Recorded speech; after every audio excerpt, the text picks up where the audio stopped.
Hello and welcome to episode 9 of the Youth Intake Challenge with Dulwich Hamlet. We've got the end of season 3 review here. We'll negotiate the transfer window to try and hold on to as many of our players as we can, and then we'll have the opening game of season 4, so a lot to unpack. Stay tuned.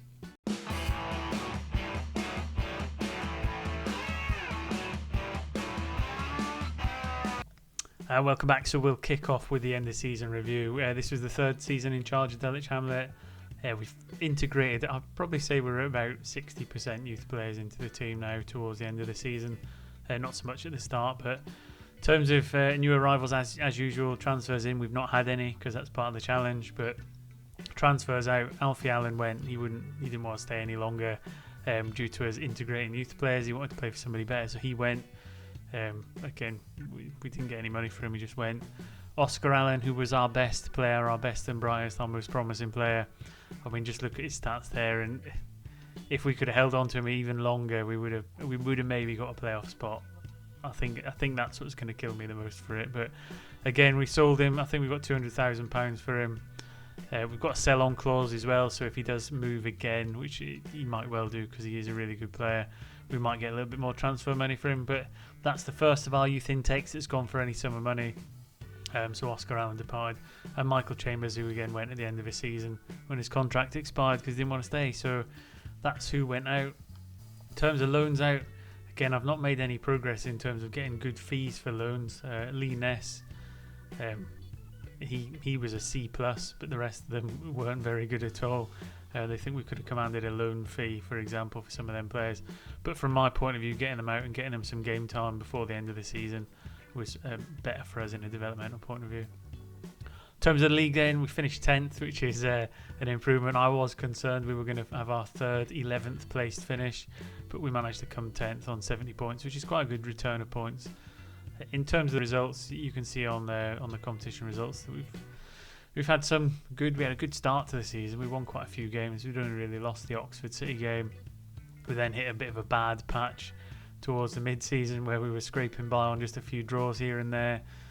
That theme continued, and then towards the end we kind of picked up a little bit of form, and then we started losing the draws, turning them into losses. So we were very much on a win or lose towards the end of that. About 10 games there was no draws in there, which contributed to us finishing 10th. Again, 18, so we've won more than we've lost, which is good.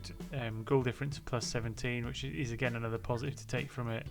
But we're going to need to to find something to just get us that little bit higher up in the table, maybe get into the playoffs. But we'll talk about that when we go through the squad. In terms of the FA Cup, we did all right in the earlier rounds, but when we got to Bromley, we got well and truly beaten. FA Trophy, again, all right against Eastleigh, but Yeovil, who were probably a little bit higher than us in terms of development, they put us to the sword 1-0. It was quite a tight game, but they were the better side. Moments to remember, we've had a 5-0 victory at Maidstone, again with the yellow markers. For reminders of anyone who's not seen it yet, the yellow markers are people who've come through the youth system. We'll carry on with that until all the legacy players have gone, like Ekpateta and Shakumbi. So a 5-0 win against Maidstone. Match to remember was a 5-1 win at home to Bath. Again, a couple of the young players getting some goals in there. And then goal of the season was scored by Wadrago against Eastleigh. So I'll try and dig that out for you and put it in the top left-hand corner so you can see what that goal looked like. But really promising to see one of the youngsters getting in on the action. In terms of the finances, all of it's gone up, which is again, it's positive. We've still not been able to improve our training facilities, but the more money we get in, the closer we'll get towards the board allowing us to do that. How we lined up then, again, we're sticking to this formation and we're kind of building the youth team around it. But I mean, in terms of the young players getting into that, Atienza's integrated himself, Wadrago, Gilda's back from his leg break, Amayako, and then Oscar Allen. And when we get onto the squad planner, that's the bit that's the hardest to take because we don't have a ready-made replacement of that calibre. So one of the new youngsters is going to have to emerge from the shadows and take over the mantle. In terms of the accolades, nothing for me as manager. Club awards, I mean, player of the season was Shakumbi. I think he might be going at the end of this season. We've got young player of the season Atienza. He's come on leaps and bounds. He's up to four-star current ability now. Goal of the season we've talked about. Top goal scorer with 7 is Amawako, which is isn't high enough that your winger's got it. We need to find a new striker to replace Oscar Allen. That's going to be what the friendlies use for at the start of next season. Most assists should come be. Most man of the match is the goalkeeper, Jack Ruddy. Highest average rating, Ekpiteta, the centre back. Most passes completed, Brophy. In terms of record breaking, then Oscar Allen, most goals in a player by a season, got to 19 before he was sold, so he didn't quite hit 20. And that kind of opportunity is there for someone else to take now. And highest transfer fee received, 125k, rounded up to 200k with all the incentives and add-ons. History's in the making then, manager timeline, nothing really happened yet. Just 12 high potential players in the squad, which is good. We now just need to put them in the right place, get them to develop pre-season and build the squad for next year. Right, so that's all finished. I'll get us through to the squad and sort out the squad planner, and then we'll see what we're going to do next. So we'll do the squad page review first, and what it shows is Dean Spence is a 5-star ability player. He's developed really, really well throughout the season. I mean, he's played a lot of games. He's wanted by clubs, which is the bit I'm worried about. Similar to Oscar Allen, is finding a way to hang on to these players a little bit longer. But his progress has been phenomenal. A really good curve up there. And if we do him from his all-time attribute changes, again, he's been nothing short of a phenomenon. And we could do with having him for a full season in the state he's in now. And that's the problem we had with Oscar Allen, is they leave a little bit too early. So he's got a contract, if I can find it, till 2029. So he's got 2 more years left on it. So I could try pushing my luck and just not letting him go and risking the wrath of the morale. We'll see how we go as we go through the transfer window. But I certainly think we're going to have to start looking at hanging on to them for a year longer to get us into the next echelon of the progression with Dulwich Hamlet. So that's Dean Spence. He's off the ball and his midfield play is absolutely fantastic. Lolo Atienza was the next one to have a huge development jump. He's up to 4 stars now. Again, having a centre-half of that kind of calibre now is brilliant. The young Spaniard, he's gone from 16 to 18, and his development progress, again, it peaks and troughs initially because he wasn't getting as much first-team football. It's a lot harder to get your centre-halves in there because if they make a mistake, it's a goal, essentially. But since he's been playing a lot more consistently, he has gone up. And in terms of his attributes all time, again, not as much of a progression as some of the other players, but his concentration and marking has gone up 4 and 5 respectively. So, and his strength as well has gone up by 4. So really useful player to have, and he'll be a first teamer for years to come, hopefully. Again, looking at him, he's 2029, he's got a contract too, so we've got a good 2 years of him. Jake Gilder, he was really high promise at one stage.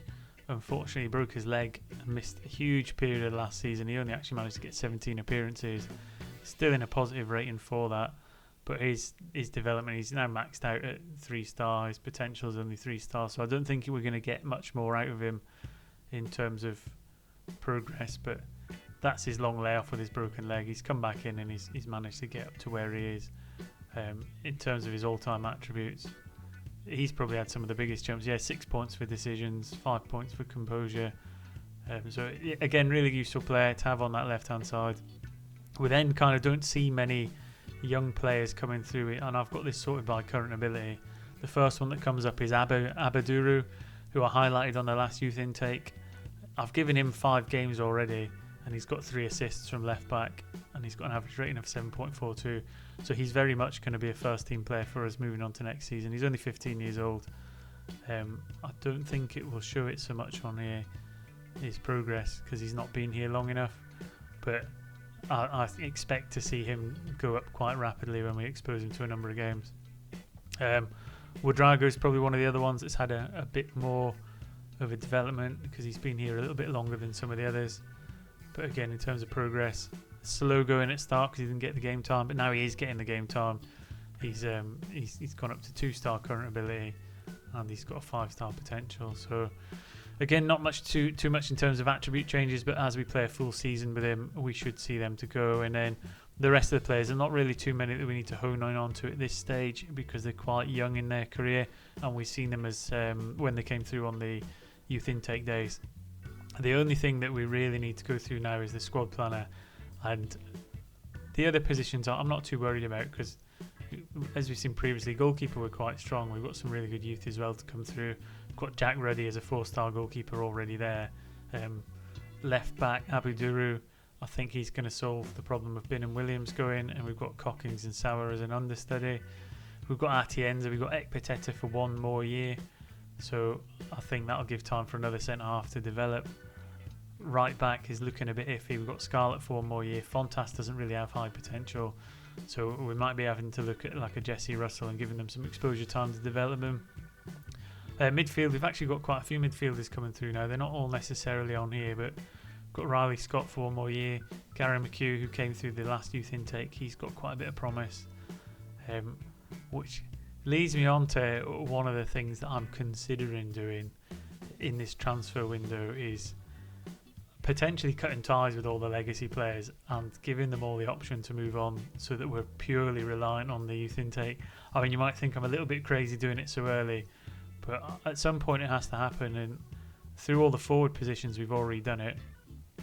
The only other thing that we really need to sort out is who our first team striker is going to be, because we don't have a ready-made Oscar Allen. So if we filter out all the players we've got, that's our squad of strikers that we could potentially have in terms of current ability. Jake Gilder, who's going to play on the left, which leaves you Steve Tracy. His stats are okay, but I don't think he's the pressing forward type material we want. We might give him a chance. 183 centimetres, he's fit.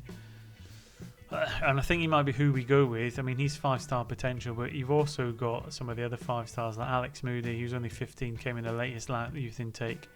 He's got a bit more about him physically, and he is a ready-made pressing forward.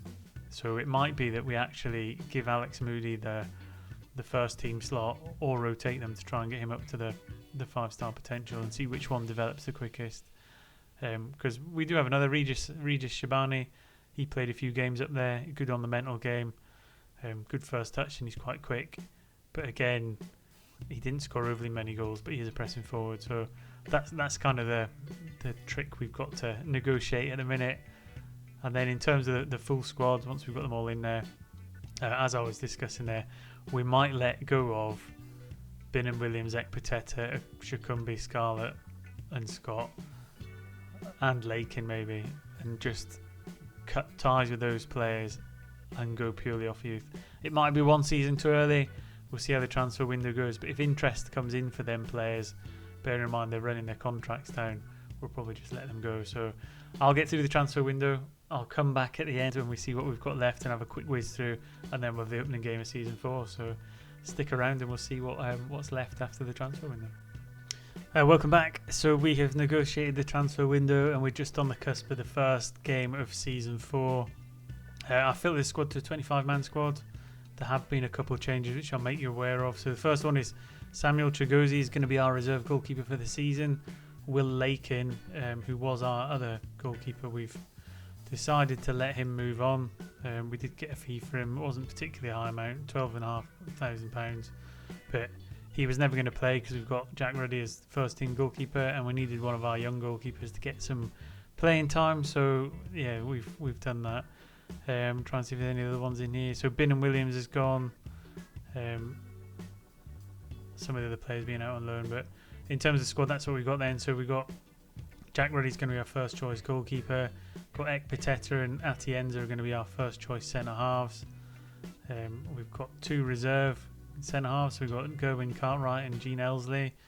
Abu Daru is going to be our left back, and we've got a deputy for him in here somewhere. Cocking should be, James Cocking's in there.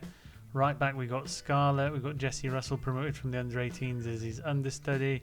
So what we've done is we've kind of got a deputy for every single position. So where we've got 2 centre halves, we've got 2 sub centre halves, etc. So again, working our way through the team. Josh Curran's coming in at defensive midfielder at the minute while Riley Scott's out injured. But we've also got Benjamin and Chama to come in there and deputise. Gary McHugh can also play in that position. Got Josh Schaff and Dean Spence playing in the middle of the park. And again, we've got Wodragu as an understudy and Gary McHugh as an understudy. Then on the midfield attack on the left, we've got Jake Gilder. We've got Alex Moody can play on the left in that position if he needs to. Then on the right, we've got Amoako, who's the club captain. Again, we've got Gonzalo Diaz. We've got Jordan Babu, who can play out there. And then up top, to start the season, we've got Steve Tracy as the primary striker. but we've got Alex Moody, we've got Shabani, and we've got Steve Spence, who can also play in them positions. Important things to note then is this potential threshold is we've really started to integrate the young players that have 5-star potential, and now it's about giving them the game time to reach that development potential as quick as they can. I did toy with letting all the elder players leave, but I think we needed to hold on to one or two. So Ekpiteta, Jack Ruddy and Scarlett and Riley Scott, that's the 4 left that we had from the start. So we might get one more season out of them and then let them move on, but we need Chigozie just to get up to standard for being first choice goalkeeper. We need one of our other centre halves to kind of pick up a little bit of pace, and yeah, we'll be there. But in terms of the potential for the squad, it's looking pretty good now. In terms of the under 18 team, if it lets me filter it properly, yeah, there's the majority of them that have high potential are still too young at the minute to get in there. I mean, we've got 3 really good first choice goalkeepers, so 2 of them are going to have to play in the reserves and get some game time. We're going to look to loan some of these out as well because it's getting quite an inflated squad. But what that'll enable us to do in the future is only sign the ones that have got the highest potential and be a bit more selective. But we've got 2 really good squads, a senior squad and an under 18 squad. Other bit of massive news, Dean Spence. There was a few clubs sniffing around him in the transfer window. We've managed to secure him on a 4-year contract to 2031. So we're going to hold on to him for quite a few years, barring a ridiculous bid. We also managed to do it without having any kind of minimum release clause, so no one can just come and poach him without our say so. So that is one piece of massively positive news. And then in terms of the schedule, we've just got the opening game of the season at Slough, so we'll play that, start of season 4. Steve Tracy, he's already had 2 hat-tricks. Dean Spence has had a hat-trick, so that's where all the goals are coming from. I know it's against lesser opposition, but let's see if we can carry some of that form into their league play and kick off season 4 really, really well. Welcome back for the season opener. Starting lineup for today then, we've got Jack Ruddy in goals. We've got a back 4 of Duru, Ekpiteta, Atienza and Scarlett. We've got Curran, Schaff and Spence in the middle of the park, with Gilda, Amawako and Tracy leading the line. So quite a good mix of the young players in there. So we've 1, 2, 3, 4, 5, 6, 7, 8. So we're getting to the other side of being fully self-sufficient. Let's see if these players can get us the results we need in the league, because we've come close. We've finished just outside the playoffs for 3 seasons in a row now. I'm not expecting us to go and suddenly win the playoffs, but what would be nice is if we can make it into the playoffs and just have that kind of attempt at it to see how the players are developing. Like I say, we've got a really high potential threshold in the squad now, as Amawako picks up an injury early on. We don't really have... I mean, we could push Steve Tracy out onto the right, but what that means is Alex Moody's going to get a chance up front. Not what we needed at the start of the game with Tracy scoring hat-tricks, but with a limited number of players on the bench, I haven't got a right winger on there as it stands. We can play one for the next match, but we've also gone a goal down to Slough in 5 minutes into the game. So losing our right winger, playing our striker out of position, and then going a goal down, it's certainly going to be the traditional Dulwich Hamlet opener of the season. Gower with a strike from the edge of the box, unsighted goalkeeper, and we find ourselves a goal down. But we've got the squad, we've got players, we can get back into it. It's just it's fairly early doors, after the pre-season. We just need to settle into a bit of a rhythm, settle in with some of the new players. Like I've said before many times, once that little development tick goes and they go from being 1-star current ability to 2-star, it makes a huge difference in how they play in the league. So ball played through, they get another chance. Slough really going for the jugular at the start of this game. Can we get through this opening 20-30 minutes unscathed as Ruddy tips another one past the post? Slough mounting a bit of pressure through the corners as they chuck in another one. Good hands by Ruddy, he holds on to it. But again, we're going to need to try and get our foot on the ball here. We are playing with a positive mentality, but we've not even had a shot on target yet. Slough going again, just over the bar. We will put in some words of encouragement just to see if we can swing the tide in our favour, as Tracy will deliver our first corner of the game. In it goes. Lolo Atienza with a header at the near post. Puts us 1-1. I mean, he's one of my favourite players. He was there right from the start through the youth team, but great header from the corner into the far post. The keeper left with no chance really. and we have got ourselves back in the game after absorbing quite a lot of pressure in the opening 15-20 minutes.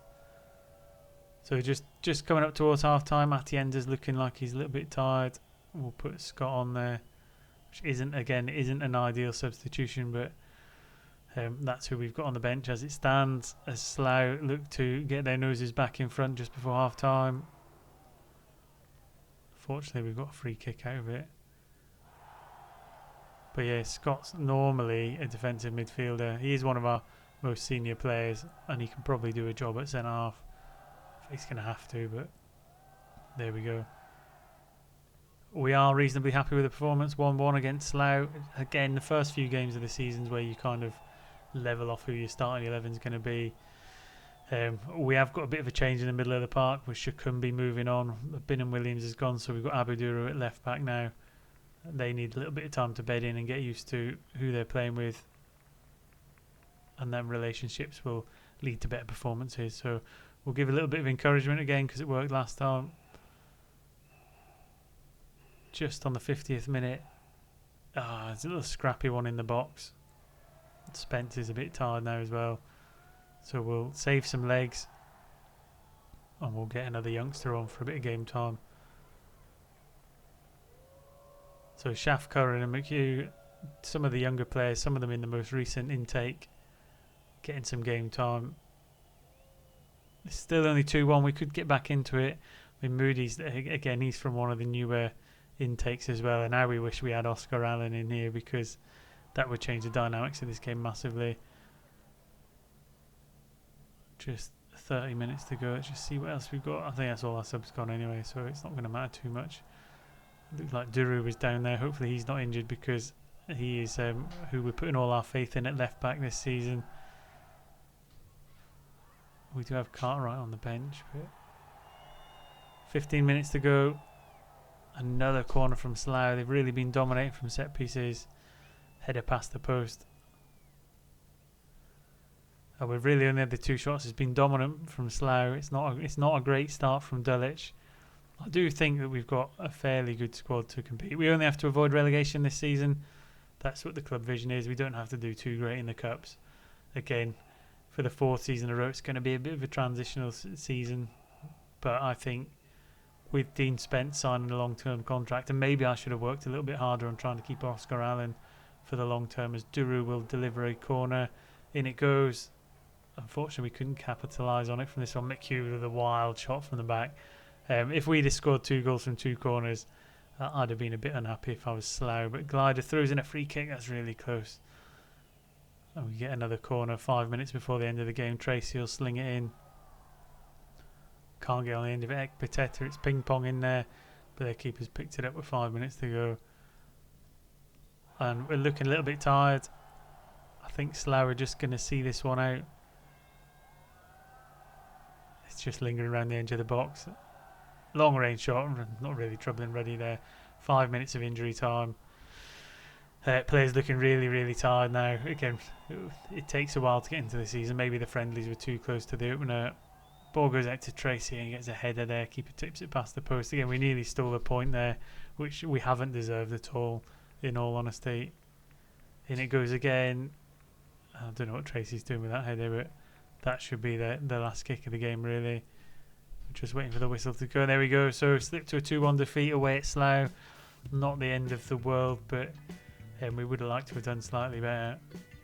I think we will give them a bit of praise in a way. And 15th for the season. Just before we go, we'll have a quick look at what the pre-season preview is. So at 50-1, that's not too bad, really.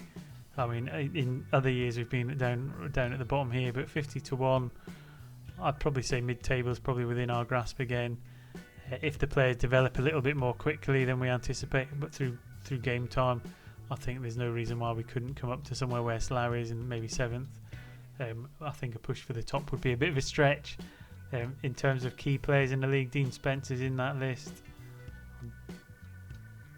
And Lolo Atienza, so we've got 2 players in the key players list, and I think it's going to be a good season. So once again, let me know what you think. Let me know how you think we're going to get on in the league.